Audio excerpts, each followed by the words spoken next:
Hello and welcome to Valley Viewpoint. My guest today is Matt Richerzhagen, and we're going to be talking about a life experience that you will not want to miss. So Matt, this was a transformational experience, wasn't it? Yes, it was really, really exciting. So tell us the story. So on March 8th of 2022, just about 14 months ago, I was driving home in my Subaru Outback along Highway 12, and I was going 63 miles an hour, and I saw coming down the road towards me a car. All I could see was the headlights that were incredibly, it was driving incredibly fast. It was actually going 105 miles an hour, and he came around the corner. Ooh. And I was like, wow, that's crazy. Trying to factor in, because you don't see cars driving that fast usually. And he was coming towards me. He was in his lane, and I was in my lane.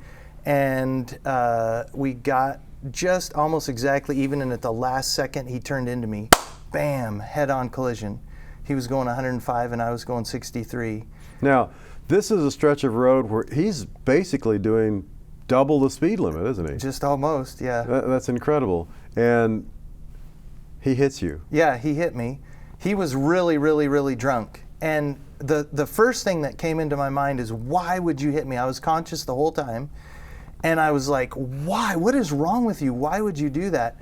And then the second thought that came right after that immediately was, I forgive you, even if you did it on purpose. And I was thinking, bitterness and unforgiveness is not going to help me get out of here. And I was sitting in the car trying to, gather my wits and my bearings. I thought about, it's Tuesday night, I'm on a state highway, but I'm probably going to sit here for a while. I wiggled my leg, and I realized my right leg was broken. I wiggled, and I realized my left hip was broken. And then the car burst into flames, and I was like, that's cool. That's hot. Well, it was like an added thing, and I was like, wow. Now, what's it like to have that kind of impact? I mean, it hurt really bad. I didn't know actually that you could feel that much pain. I thought you would pass out. I was all torn up internally. My small intestine, large intestine, and colon all exploded. My heart was bruised. My lungs were bruised. I had 3 broken ribs, a crushed talus bone, broken leg. My iliac crest on the left side was broken into 5 pieces. It was a horrendous crash. Now, does it ever pass through your mind in an experience like that I'm going to die? No, it never occurred to me, and I wasn't scared. The car's on fire. My mother-in-law was the 3rd car behind me. She didn't know it was me, fortunately, and the flames were 8 to 10 feet tall, she said. And I'm just like my glasses went flying off, so I couldn't see, 100%, and I was kind of knocked around a little bit anyways. Well, how much are your glasses worth to you? I mean, are these just like reading glasses, or do you need them like for regular day-to-day activities? I need them for day-to-day activities. I passed the driver's test without them, just barely. So the car burst into flames, and I'm sitting there, and I'm trying to figure it out, and I'm stuck. I tried to open the door, and it was jammed because the metal was bent because of the collision. And so I realized I'm stuck here. I'm not getting out of this car. Like, it's, and I wasn't scared. And pretty soon, a gentleman came, and he walked up to the car. He'd been driving down the road. He was actually on the way. God sent him. He was on the way before the accident even happened, the man who would rescue me. And I was just like, the Lord is so good, so cool. He got to the accident site. The drunk had passed him and went down the road a little ways. The drunk hit me, and here was this guy. His name was Seth Alfred. And he said, your car's on fire. We got to get you out of there. And I'm like, right? And he tried the door, and it wouldn't open. So he opened the back door of my car, and he climbed into a burning car. And he didn't even know me. I'm just like, oh my goodness, it just blew my mind that someone would do that. And I asked myself, would I do that for someone else? The amount of love and care that he expressed was just overwhelming. And he climbed in the car and put his arms underneath my arms, and he tried to pull on me. He pulled as hard as he could, and he didn't even budge me. And he tried to work the seat controls, and the car was on fire, burned up all the electronics, nothing worked. So he put his arms back under my arms, and he's like, I need to get Matt out of here. And at that point, the passenger side airbag exploded. And he said, God, help me get this guy out of here. And my guardian angel lifted me over the seat into the back seat. And it hurt like crazy because I was all broke up inside. But it was like being lifted by a forklift. I've never experienced anything like that in my life. I've been pulled lots of times, been stuck in the snow or, stuck somewhere and had people pull on me. It didn't feel like that at all. It was just, it was amazing. It was absolutely amazing. So this stranger comes in and he's putting his own life at risk in order to get you out of there. Yeah. Well, how did that make you feel? It was really, well, later, at the time, it was really super cool. And afterwards, it even filled my heart with more gratitude that God would send him and that this guy would be there. And I was in the back seat by this time, and he couldn't move me. He still couldn't move me. And there were people across the street, and he called to him, hey, come over here, come over here. And somebody came and helped drag me out of the car and down on the pavement because I was on the highway. And it's night, it was dark. The collision happened around 9:10, and I was bleeding to death. My femoral artery was cut. I had a hole in my hip that big. You could put 2 fists through into me. And and he knew that I was bleeding, and he knew how to stop it. He was an EMT, a combat medic, and a nurse practitioner, all in the same person. And he happened to be driving home that night, right at the right time. It was amazing, absolutely amazing. Why do you think that happened? I'm not 100% sure, and I think one of the things, part of my message, my story is really God's story, and part of the thing is I don't understand. I understand 0%, but I trust him 100%. I don't have to understand to trust. It makes no sense to me at all, none. But I believe the Lord allowed it to happen, and I trust I would, if I had to go through it again, that I would drive into that and let it happen. As painful and as difficult as it's been, I feel like the Lord specifically allowed that to happen. That's amazing. So you say that these people pulled you out of this burning car, and now you're lying on the pavement? Right. So what happens next?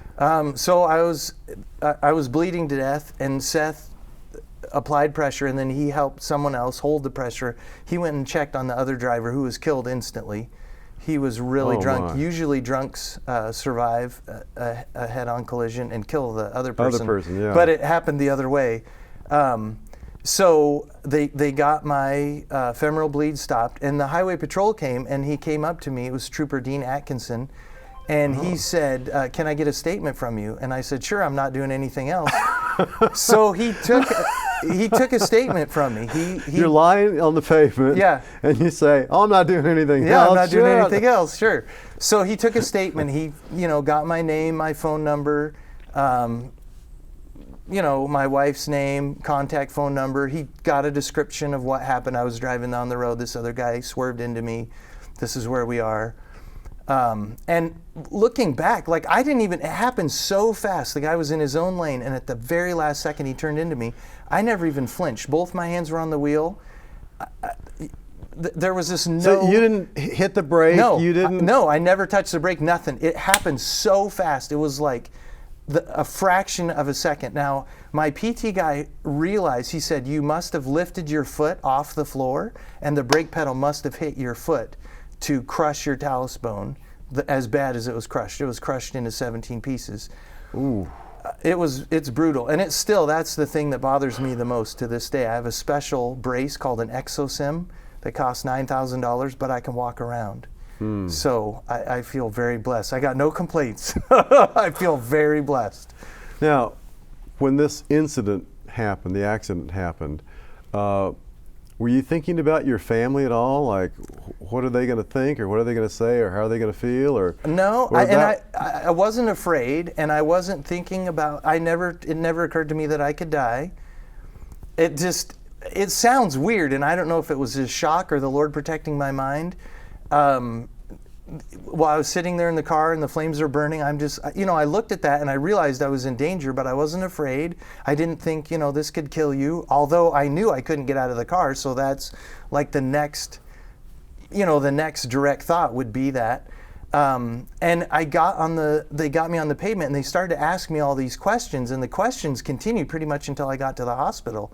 And it's like, just leave me alone and let me go to sleep, because it hurt so bad. I've never hurt that bad. Well, like Paul Harvey says, we want to get to the rest of the story when we come back for the second half.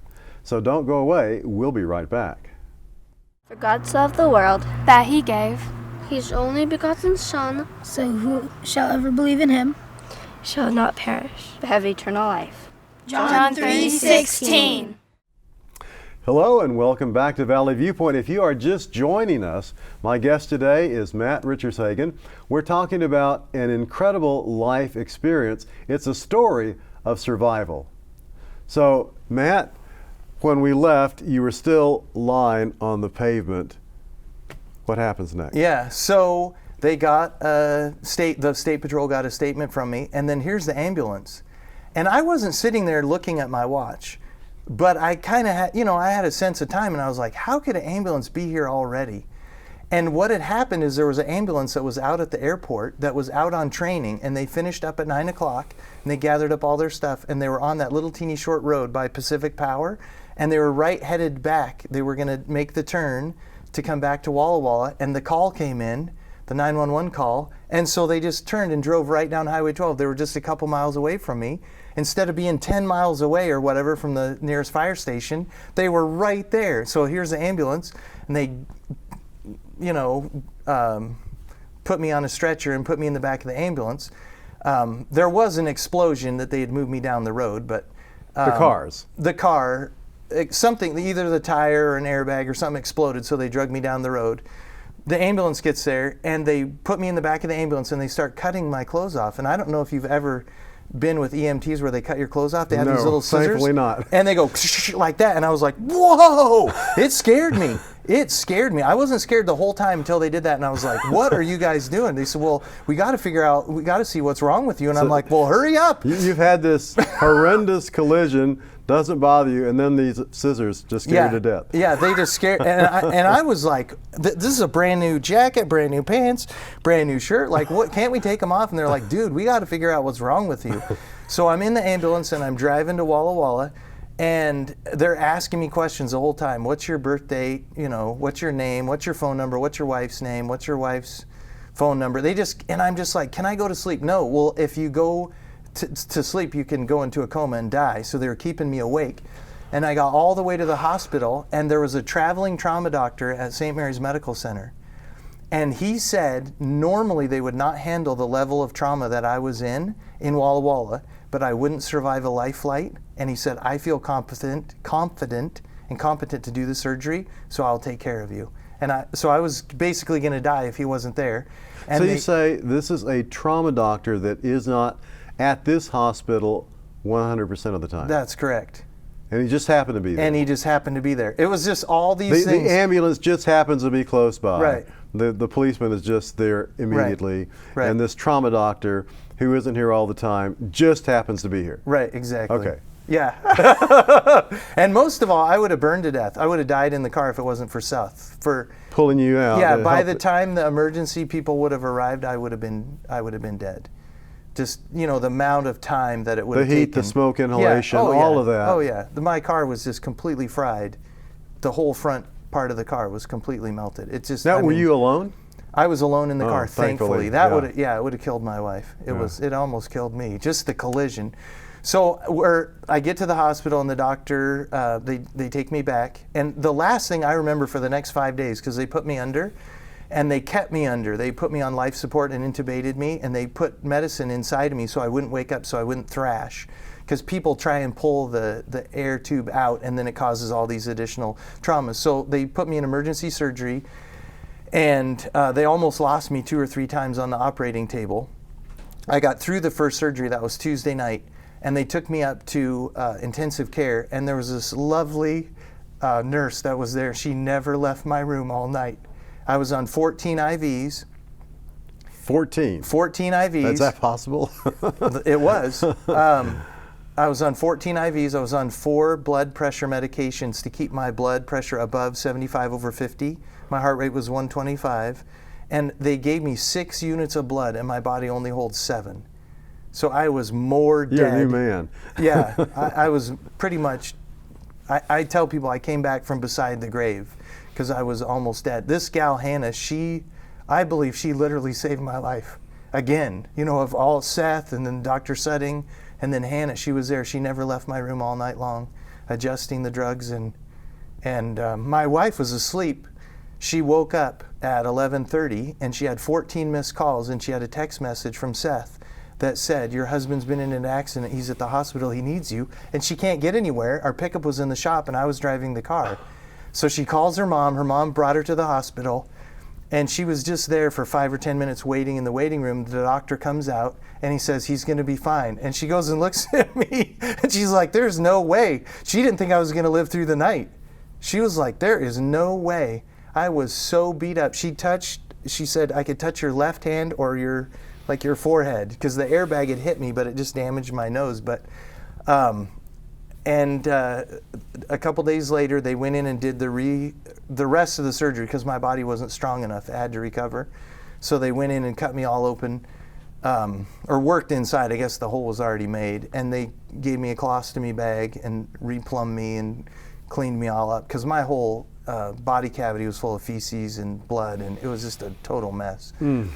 How long were you in the hospital? I was in the hospital for 21 days. I was in ICU for 5. They stepped me down, and immediately they start working on you with PT. And it feels like they're trying to kill you, but they got to get you going. They got to get you moving again, and it hurt. So it felt like they were torturing me. They'd get me to walk, and they didn't realize that my ankle was just completely destroyed. So they had me getting up, and my hip was broken, so I was putting all my weight on my right ankle. And it swole all up and it hurt like crazy. And they asked me, does it hurt? Yes. Can you do it? Yes. Do it. And then after a while, it swole all up and it turned purple, and they're like, something's wrong. So they took an x-ray.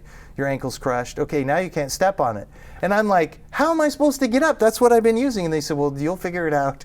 You'll figure it out. That's what they said. And it worked. I mean, they got me up. They got me out of bed over the next 16 days. And finally, we got discharged from the hospital, and we were gonna leave the hospital. We were trying to get out of the hospital so I could sleep through the night, because they would wake me up all night long, and it's just like, go away and leave me alone.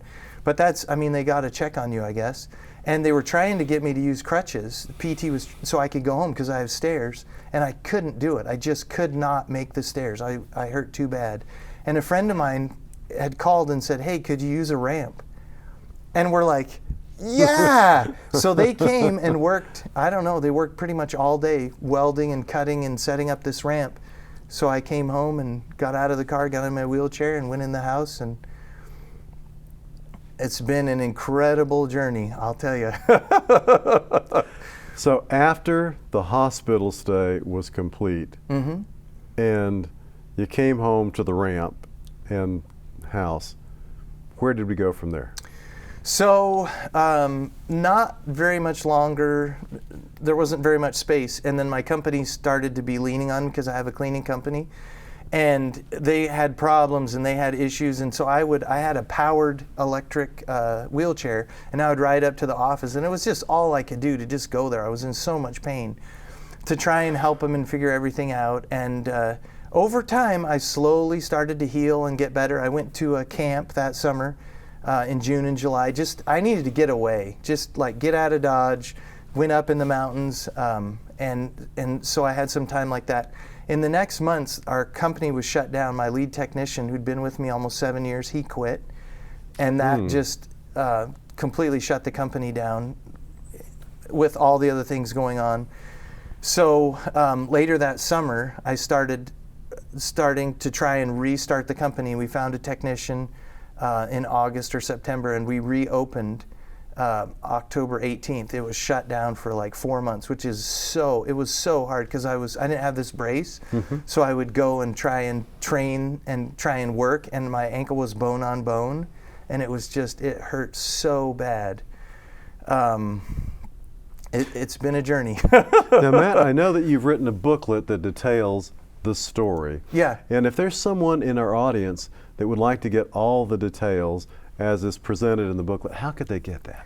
So I have a Facebook page. It's Matthew, Mr. Hope Richerzhagen. So if you go that, you can contact me through there. I do have a website, godisforyouministries.org, but it's just with everything going on, it's just not up to date. Not, I should have a link on there and everything, but with everything going on, I haven't been keeping it up. But if we go to those sites, we can get more information. Tell us the site and how we can get to that information again. Okay, so probably the easiest way to find me is go to Facebook and search for Matthew, Mr. Hope Richerzhagen. And then we do have a website, God is for you, all spelled out, GODISFORYOU.org. There's a website, and then you could send an email from there. Wonderful. Well, thank you for sharing the story. Oh, it's and my thank you pleasure. for joining us on Viewpoint. If you have an idea or a concept for a future Viewpoint, maybe you'd like to be a guest, call us 509-529-9149 or Valley Viewpoint at bmt.tv. For Viewpoint, I'm Dan Solis.